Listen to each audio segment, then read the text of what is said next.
Maria, cheia de graça, o Senhor é convosco.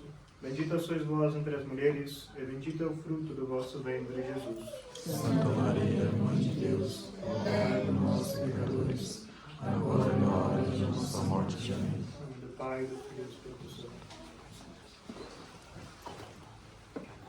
Bom, hoje, como o Padre falou ao princípio, estamos no domingo 7º depois de Pentecostes. Normalmente, os domingos depois de Pentecostes, o sacerdote veste com as cores litúrgicas de verde. O dourado, sim, no entanto, cobre todas as cores litúrgicas, sim, menos o que é a cor negra, que são a cor preta, que são as cores de Requiem, ou o roxo, que são as cores dos dias penitenciais. Por que o Padre quer falar sobre isso?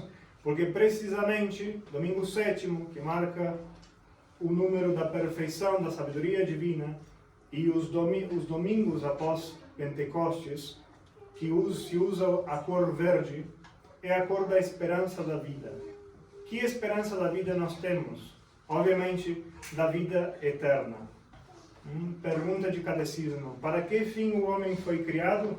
Para conhecer, amar e servir a Deus nesta terra e depois gozar eternamente dele nos céus, na glória eterna. Nós fomos criados para o céu. Não há outro fim para o homem que o céu. Nós temos um coração que grita pelos céus, mas com a nossa natureza caída, muitas vezes tendemos ao pecado, tendemos às coisas más. Demos uma olhada lá para o princípio da criação. Depois da caída do homem, de Adão e Eva, eles tiveram filhos. Por exemplo, Abel e Caim. Certo dia, os dois, ambos, ofereceram certas coisas a Deus. Abel vai e faz a sua oferenda, depois Caim vai e faz a sua oferenda também. Deus ficou muito contente da oferenda de Abel, do que ele havia oferecido a Deus. E Caim ficou com inveja de ver o seu irmão ser elogiado por Deus. E a inveja entrando nele, a inveja entrando no coração de Caim, um dia convidou o seu irmão a ir ao campo. E então o leva ao campo. E no campo o ataca. O mata a seu próprio irmão, por inveja, por ódio àquele que havia sido elogiado por Deus simplesmente. E por que havia sido elogiado por Deus? Porque era justo, porque era um homem que buscava agradar a Deus. Caim, depois disso, foi condenado de certa maneira por Deus, e Caim é normalmente aquele a qual nós referimos à criação das cidades. Uma árvore má dá maus frutos. Sempre na história da Igreja dos Santos, a cidade foi colocada como representação do barulho, da dispersão, de coisas más, vícios, que muitas vezes no campo não se encontra. Ah, Padre, eu tenho que sair correndo a viver num campo? Não, não é isso, calma. Mas sim, a cidade é a representação de muitos vícios e do barulho. E hoje em dia, com a evolução da tecnologia, e sem condenar a tecnologia, porque todos nós usamos dela, todos nós temos um telefone, um computador, todos nós bebemos e comemos da tecnologia. Sim, o Padre não está condenando ela. Mas sim, a tecnologia, muitas vezes mal usada, porque ela é indiferente, pode ser boa ou pode ser má. Eu posso usar para coisas boas ou posso usá-la para coisas más. Sim? No meu celular eu posso ver vídeos que me elevem o coração a Deus ou que me façam pecar. Ou no computador, ou o que seja. Ou o que seja de tecnologia. E hoje em dia, precisamente, quanto mais isso vai evolucionando, mais nós nos vamos ficando escravos dessa tecnologia. Sim? Como o Padre disse, a tecnologia pode ser usada adequadamente e pode ser usada incluso para glorificar a Deus. Quantos canais bons aí no YouTube tem por exemplo, que falam coisas de Deus, que tem catecismo, pode ser usada para o bem, mas pode ser usada para o mal também. E muitas vezes é mais usada para o mal que para o bem. E nós muitas vezes mais usamos para o mal que para o bem. E não necessariamente quero dizer isso que sejam só em conteúdos maus, sim, mas também a perca de tempo que nós colocamos aí. Cada minuto nosso, nós vamos ter que dar conta a Deus depois. E o celular, o computador, o tic-tac das cidades, tudo é rápido, tudo agora, tudo tem que ser imediato, ninguém mais sabe esperar. Manda uma mensagem por WhatsApp, você tem que contestar urgente, porque senão aquela pessoa vai morrer se ela não recebe a resposta. E precisamente isso faz muito mal para a vida espiritual. Se nós nos comportarmos assim, coloquemos o nosso dedinho na nossa consciência, no nosso coração, e vejamos como nós usamos o telefone, como nós usamos os nossos computadores ou o que seja de tecnologia. Por quê? Porque sem oração, sem uma vida de silêncio, e para ter vida de silêncio não precisa ser monge, não precisa ser padre, todos nós devemos ter vida de silêncio, interna e externa. Uns estão mais obrigados que outros. Eu estou muito mais obrigado que os senhores a ter a vida de silêncio, de recolhimento, mas os senhores também estão obrigados. Se os senhores vivem em um constante barulho, é impossível que estejam em contato com Deus. Sim, Deus não está no barulho, não está nos gritos. Se eu penso que vou encontrar Deus aí, no barulho, nos gritos, na agitação, na ansiosidade que tem a cidade normalmente no seu dia a dia, eu estou enganado. Sim, impossível. Por isso é muito importante ter cuidado como nós usamos o telefone, como nós usamos as nossas redes sociais, o tempo que nós empregamos nessas coisas. Sim, Santo Afonso dizia, aquele que reza se salva, aquele que não reza se condena. A oração é o alimento da nossa alma, é a respiração da nossa alma, dizia São Francisco de Sales. Se nós não rezamos, se nós não alimentamos a nossa alma, ela chega um momento que vai morrer. Como o nosso corpo, se nós não alimentamos o nosso corpo, chega um momento que ele morre. Sim, é muito bom a penitência, o jejum. Mesmo nosso Senhor Jesus Cristo fez seu jejum de 40 dias, 40 noites, mas o perfeito homem que era, voltou a comer depois. O nosso corpo deve ser alimentado. A nossa alma também. E se queremos, se ambicionamos o céu, devemos rezar.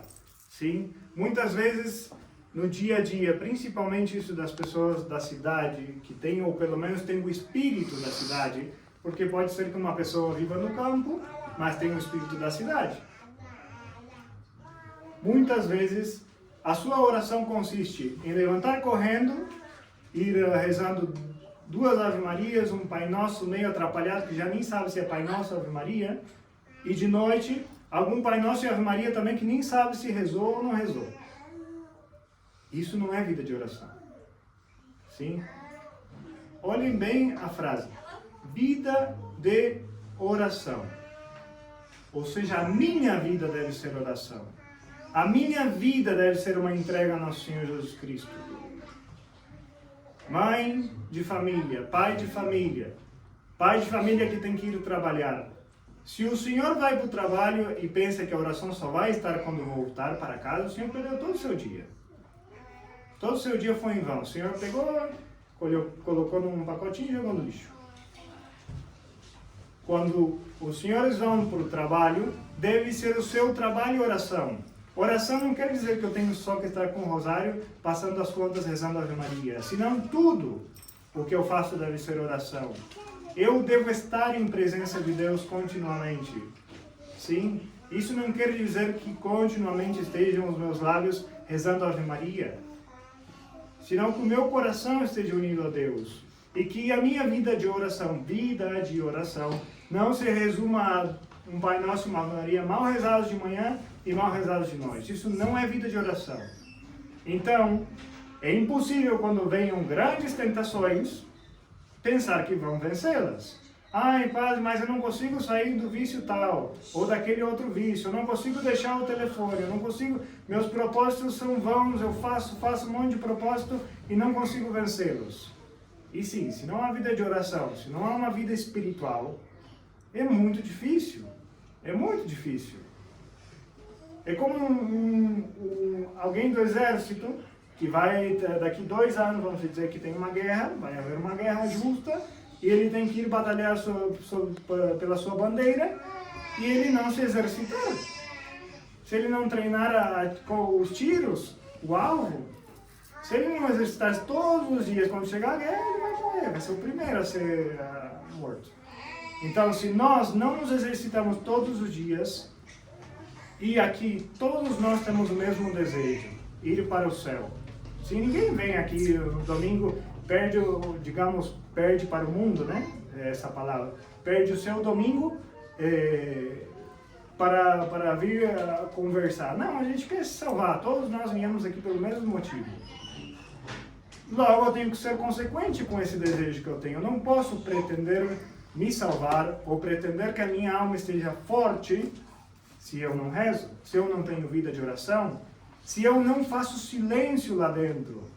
Sim, porque bem eu posso estar quieto, não falando com ninguém, ou mesmo mexendo no celular, ou o que seja, mas lá dentro, nossa, passou um furacão lá dentro. Isso não é silêncio. A gente tem que aprender a se ajoelhar, respirar e ficar quietinho. Sim? Saber meditar, saber falar com Deus e saber escutar a Deus. E não quer dizer que vai vir um anjo do céu e vai nos falar: olha, fulano, você tem que melhorar naquele tal vício, você tem que fazer mais daquela tal virtude. Não quer dizer isso. Mas sim, Deus fala nos nossos corações, na nossa consciência. Quando nós estamos errados, quando falta oração, quando eu estou demais no telefone, Deus fala. Nós não damos ouvidos, porque escutamos: ai, não é comigo. Sim, é com você. É com o senhor e com a senhora. É com a gente. E não devemos fugir dessa voz que fala lá dentro dos nossos corações. Sim, porque muitas vezes é a voz de Deus e do nosso anjo da guarda. E quando há uma vozinha que nos convida: ah, não, vai lá ver aquele filme, vai lá ver o jogo de futebol, depois você reza. Vê mais um videozinho no YouTube, no TikTok, só mais um. Depois você reza. E depois você chega, deita, reza um Pai Nosso, uma Ave Maria, se reza, mal rezado. Ah, mas é que eu não tenho tempo para rezar, padre. Quem não tem 15 minutos durante o dia para rezar? Não existe isso. Nós temos. E se não tem, faça. 15 minutos, ninguém vai morrer por 15 minutos. A menos, entre aspas, porque não é a menos, é ganhado, é tesouro acumulado para o céu. Se nós não temos vida espiritual, se não nos dedicamos, desde o primeiro instante do dia, despertou o celular ou que seja um relógio, de joelhos, rezar a Deus. Sim, primeira entrega. E não precisa ser religioso para isso, sim. Não precisa ser sacerdote, monge. Não, todos nós temos o dever ante a santidade. Deus disse nas Sagradas Escrituras: sede santos como vosso Pai eterno é santo. Ele não disse: ó, Padre Carlos, Padre Cardoso e tal qual outro, os senhores sejam santos. Os fiéis não, eles cada vez vão na missa, depois do dia a dia pode viver como quiser. Não. Sede santos como vosso Pai eterno é santo. Sede perfeitos como vosso Pai eterno é perfeito. E nós temos um dever de buscar a santidade. Uns mais que outros, não é verdade? O Padre falou, repete, uns mais que outros. Eu tenho muito mais dever que os senhores. Mas os senhores também têm esse dever. E de fato, na história da igreja, por exemplo, um dos santos que nós temos lá em cima, que é São João da Cruz, se conta que um dos seus irmãos era mais santo que ele, e era um leigo. Então, nós sim Os senhores sim podem buscar a santidade, como os sacerdotes, os religiosos também devem buscar. Sim, não podemos pretender o céu de graça, assim, caiu tal qual, caiu do céu. Nós, quando nos levantamos de manhã, abrimos a porta, não tem uma Ferrari lá com 200 milhões de dólares para a gente, caiu do céu. Não existe isso. Sim, não existe. E se não existe no mundo material, muito menos no mundo espiritual. O céu sim é um prêmio. Sim, e prêmio se ganha. Prêmio se conquista. Sim? É uma medalha que nós devemos conquistar, uma coroa celestial que nós devemos conquistar com cada dia da nossa vida, como se fosse o último deles. Sim? Então, pensamos hoje a Nossa Senhora. A Nossa Senhora, ontem foi dia de Santa Ana, uma das senhoras leigas, que entregou um dos maiores presentes que nós temos, que é Nossa Senhora. Rezemos a eles, peçamos que nos ensinem o caminho da santidade, o caminho da vida de oração.